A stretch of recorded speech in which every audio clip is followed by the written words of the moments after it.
There's a photograph from the morning of May 27th, 1937 that I keep coming back to. It shows the Golden Gate Bridge, but you can't actually see it. The image is just a solid wall of white, with maybe the faint outline of a single tower leg dissolving into the mist. That morning, the fog was so thick that people who had gathered for the grand opening couldn't see the thing they had come to celebrate. Here's the strange part. The bridge was open and finished, the longest suspension bridge in the world at that time. The pedestrians who walked across it that day couldn't see the water below them, couldn't see the towers beside them, couldn't see where the deck ended and the sky began. People describe it as walking on a cloud. You could hear the cables humming overhead and feel the concrete under your feet, but your eyes told you that you were just floating in a white void. It is a bizarre way to inaugurate a masterpiece, but the fog was always part of the story. The bridge was built inside that fog. The workers lived in it, the schedule was dictated by it, and the entire project nearly died because of the fear of what that fog could hide.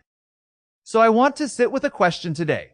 How do you build something you cannot see, across a gap you cannot properly measure, in conditions that hide the work from the workers themselves? The answer is not a single heroic moment. It is years of stubbornness, a massive gamble with money, and thousands of men doing dangerous, repetitive work in near total blindness. The bridge didn't appear out of nowhere. It took 4 years of construction, a decade of political fighting, and one engineer who simply refused to accept the word impossible. But before any of that, somebody had to convince an entire city that the bridge could even exist. Let's go back to San Francisco in the 1920s. The city was growing fast, but it was trapped. The Pacific Ocean on one side, the bay on the other, and the only way to get north to Marin County and the rest of the continent was by boat. The ferry ride took about 30 minutes on a calm day. When the fog rolled in, and it rolled in a lot, that ride could stretch to 2 hours. You would sit on a crowded deck, staring into the gray, wondering if the ferry would even make it across. Now here is where the story gets interesting. The ferry system was not a public service. It was a monopoly, run by the Southern Pacific Railroad. At its peak, that ferry network carried over 40 million passengers a year across the bay. 40 million. The fares were steady, the schedule was reliable, and the company was making a fortune. They had absolutely no interest in seeing a bridge built. Why would they? A bridge would mean the end of their golden goose. So every time someone proposed a bridge, the ferry interests fought back with lobbying, with legal challenges, with public campaigns designed to scare people. They funded newspapers. They paid for experts to testify that a bridge was impossible. They did everything in their power to keep the bay open for their boats. But the ferries weren't the only obstacle. The engineering community was just as skeptical, and honestly, they had good reasons. In 1921, a man named Joseph Strauss presented his first design for a bridge across the Golden Gate. The response from his peers was dismissive, almost mocking. The gap was too wide. The water was too deep. The currents were too strong. The fog was too frequent. Strauss was told directly and repeatedly that the bridge could not be built. One prominent engineer called it a fantasy, a nice drawing, but a fantasy. Nobody had ever built a suspension bridge with a main span anywhere near this length. The longest at the time was the Ambassador Bridge in Detroit, with a main span of about 564 meters. The Golden Gate needed a main span of 1,280 meters, more than double what anyone had ever proven possible. The math for suspension bridges was not fully understood at that scale. The materials, the steel, the cables, none of it had been tested under those conditions. You were asking engineers to trust formulas that had never been verified, to use materials in ways they had never been used, to build something that existed only in theory. So when Strauss said he could do it, the skepticism was not just stubbornness, it was rational caution. The problem was that Strauss was not a suspension bridge engineer. His background was in drawbridges and smaller structures. His initial design for the Golden Gate was a hybrid, a cantilever suspension bridge, and it was ugly. It was clunky. It looked like a drawing of a bridge designed by someone who had never actually built one. Strauss had to hire other engineers, better engineers, to redesign it into something that could actually work. Charles Ellis did the real math. Leon Moisseiff contributed the suspension theory. But Strauss was the one who owned the project. He was the one who spent 13 years fighting for it. 13 years. He gave speeches, he wrote reports, he lobbied politicians, he won over the public. He built a coalition of supporters that included business leaders, labor unions, and ordinary citizens who were tired of the ferry monopoly. He was relentless. And without that stubbornness, the bridge would have stayed a drawing in a filing cabinet. The lesson here is important. The bridge was not blocked by physics, it was blocked by people who had reasons to say no. The physics were always solvable. The politics, the money, the fear, those were the real obstacles. And Strauss understood that better than anyone. He didn't need to convince the laws of nature. He needed to convince people. Now, even after the engineering doubts were addressed, the bridge needed something far harder to secure than technical approval. It needed money. And not a little money, it needed $35 million in the middle of the Great Depression. Let me put that number in context. In 1930, $35 million was an astronomical sum. The city of San Francisco was struggling. Unemployment was soaring. Banks were failing. People were losing their homes. And the bridge project was asking voters to approve a bond issue of $35 million. It sounds like a fantasy. And yet, the bond election in November 1930 is one of the most remarkable moments in the history of civic finance. Here is how they sold it. The bond was designed to be paid off entirely by tolls, not by taxes. This was the key selling point. Strauss and his allies argued that the bridge would pay for itself, that the tolls from cars crossing would cover the debt service, and that no taxpayer money would be used. The campaign was intense. The ferry companies spent heavily against the bond. They ran ads warning that the bridge would bankrupt the city. They argued that the currents would tear it apart, that the fog would make it useless, that the traffic projections were pure fantasy. Newspapers ran editorials on both sides, and the public debate was heated. On election day, the bond passed with about 67% of the vote, just above the two-thirds threshold required. Think about that. In the depths of the Depression, with people struggling to put food on the table, the voters of the Bay Area said yes to a $35 million gamble. They trusted the projections. They believed the bridge would work. But here is where the story gets even more fragile. Even with voter approval, the bonds could not be sold easily in a Depression economy. The market was frozen. Nobody wanted to buy municipal bonds. So the city turned to the federal government, and in 1932, the Reconstruction Finance Corporation agreed to purchase the bonds. Without that intervention, the project would have stalled indefinitely. The bridge was built with federal money, repaid through tolls, and the first toll was set at 50 cents per car. The financing structure mattered as much as the engineering. The bond issue was designed so that the bridge would be self-liquidating. The tolls were set at a level that would cover interest and principal over a period of about 30 years. The assumption was that traffic would grow steadily, and that assumption proved correct. In the first year, the bridge collected about $3 million in tolls, more than enough to cover the debt service. But let's be honest about the risk. In 1937, nobody knew how many cars would cross the bridge. The ferry companies argued that the bridge would fail financially, that traffic would never justify the cost. They were wrong, but they weren't crazy. The projections could have failed. If traffic had been weaker, if the tolls had not covered the debt, the city would have been on the hook. The people who voted for the bond, many of them struggling through the Depression, took a real risk.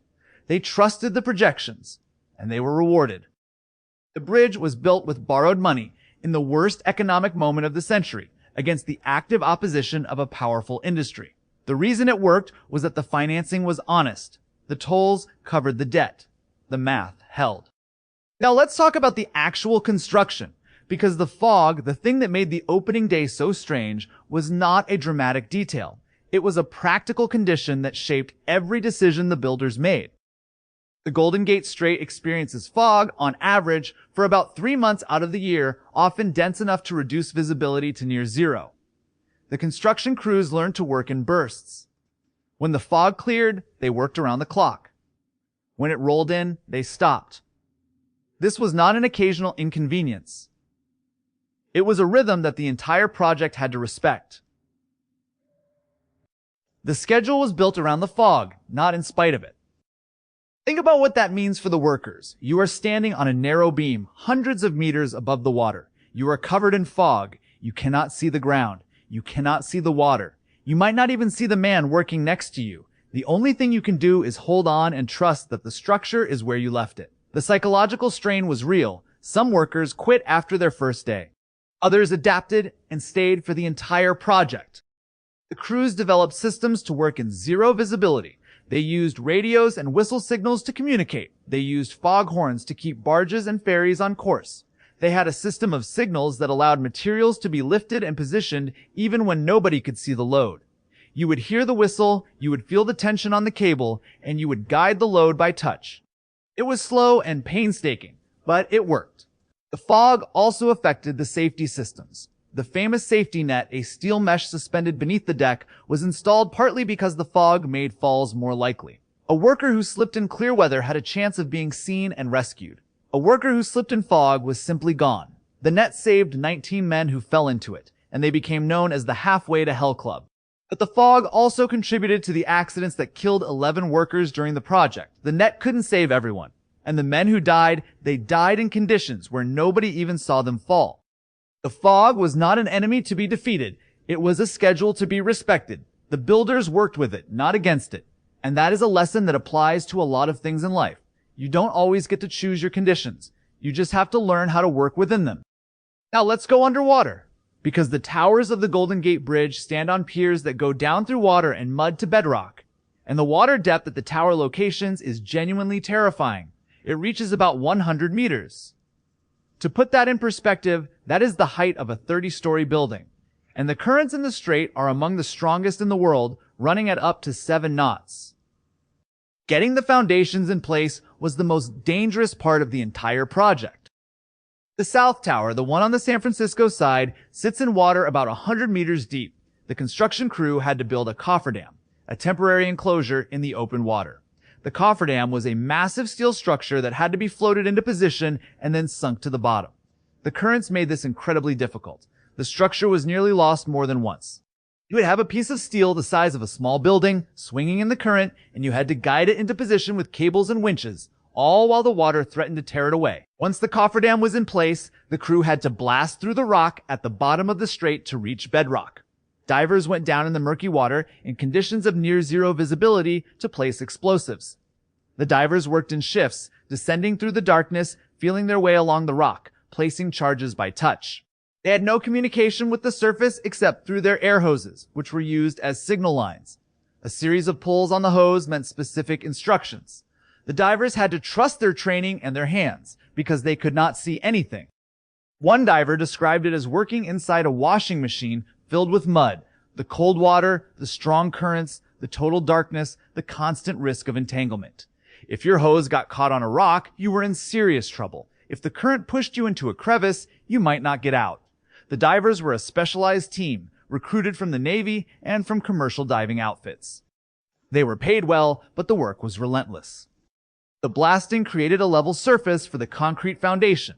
The concrete was poured underwater, using a technique called tremie pouring, which allows concrete to displace water without being washed away. You lower a pipe to the bottom, you fill it with concrete, and the concrete pushes the water out as it rises. It is a delicate process. If you do it wrong, the water mixes with the concrete and weakens it. But they did it right. The foundations are still there, holding up the towers, completely invisible, completely forgotten. The towers stand today because of work that nobody ever saw. The foundations were placed in darkness, in moving water, by men who worked by touch. The visible bridge is only the top of a much larger structure, and that is true of so many things. The part you see is always the smallest part. Now, let's talk about the cables. Because the two main cables of the Golden Gate Bridge are each about 93 centimeters in diameter, made of 27,572 individual wires. Spinning those wires into cables across a span of 1,280 meters was a feat of engineering that had never been done at this scale. The cables were built in place, not assembled on the ground and lifted. This is called aerial spinning. A rope was strung across the gap, and a wheel traveled back and forth, pulling individual wires from one anchorage to the other. Each wire was laid into place, one at a time. The process took about 6 months. At the peak, the spinning crew was placing hundreds of wires per day. Now imagine the conditions. The towers are 227 meters tall, and the wind at that height is constant. During the cable spinning, the workers had to contend with gusts that could throw the wires out of alignment. The wires were held in place by temporary clamps, and workers walked along the spinning catwalks, adjusting the wires by hand. The catwalks were narrow, flexible, and swayed in the wind. Walking them was not for the faint of heart. The cable spinning was a precision operation. Each wire had to be placed with exactly the right tension, or the cable would not be uniform. The engineers calculated that the cables would carry a load of about 80,000 tons. The margin of error in the wire placement was measured in centimeters. The crew developed a system of marking and measuring that allowed them to correct errors as they went. You would lay a wire, measure it, adjust it, and then move on to the next one. thousands of times, for 6 months. The workers on the catwalks were exposed to the elements at all times. In winter, the wind and rain made the catwalks icy. In summer, the fog soaked everything. The workers wore heavy clothing and harnesses, but the harnesses were not always used. The safety record of the cable spinning phase was better than the foundation work, but the risk was always there. One slip, one gust of wind, one moment of inattention, and you were gone. The cables are the bridge. Everything else, the towers, the deck, the paint, exists to support and be supported by those 2 long strands of wire. Spinning them was a marathon, not a sprint, and it required thousands of hours of patient, precise work. It is the kind of work that doesn't make headlines, doesn't produce dramatic photographs, but without it, nothing else matters. So let's come back to the opening day. The fog was so thick that the bridge was invisible from the shore. The organizers had planned a grand celebration with speeches, a ribbon cutting, and a parade of cars. Instead, the crowd walked across a bridge they could barely see. An estimated 200,000 people walked across the bridge on that first day, many of them pushing strollers, some carrying bicycles, a few on roller skates. The fog meant that they could not see the water below or the towers beside them. Reports describe people walking with their hands on the railing, moving slowly, uncertain of their surroundings. They could feel the deck vibrating under their feet, but they couldn't see any of it. It was like walking on a cloud. Joseph Strauss wrote a poem for the occasion titled "The Mighty Task is Done." He stood on the bridge during the opening surrounded by fog and gave a short speech. For him, the fog was not a disappointment. It was, in a strange way, a fitting conclusion. Because he had fought for over a decade for a bridge that most people couldn't imagine. And on the day it finally opened, most people still couldn't see it. They had to feel it. They had to walk on it. They had to trust that it was there. That is the real story of the Golden Gate Bridge. It was not built by people who could see the future. It was built by people who were willing to work in the fog, literally and figuratively. They didn't know if the math would hold. They didn't know if the traffic projections would come true. They didn't know if the bridge would survive the currents, the wind, the fog. But they built it anyway. And then they walked across it, unable to see what they had made, trusting that it was real. There is something worth holding on to there. Not every problem you face will be visible. Not every risk you take will be clear. Sometimes you have to work in the fog, by touch, trusting the math and the people around you.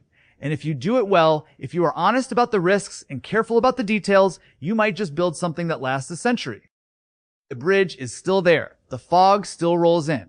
And every time it does, you can stand on the shore and see nothing. But the bridge is there. It was always there. You just have to know where to look.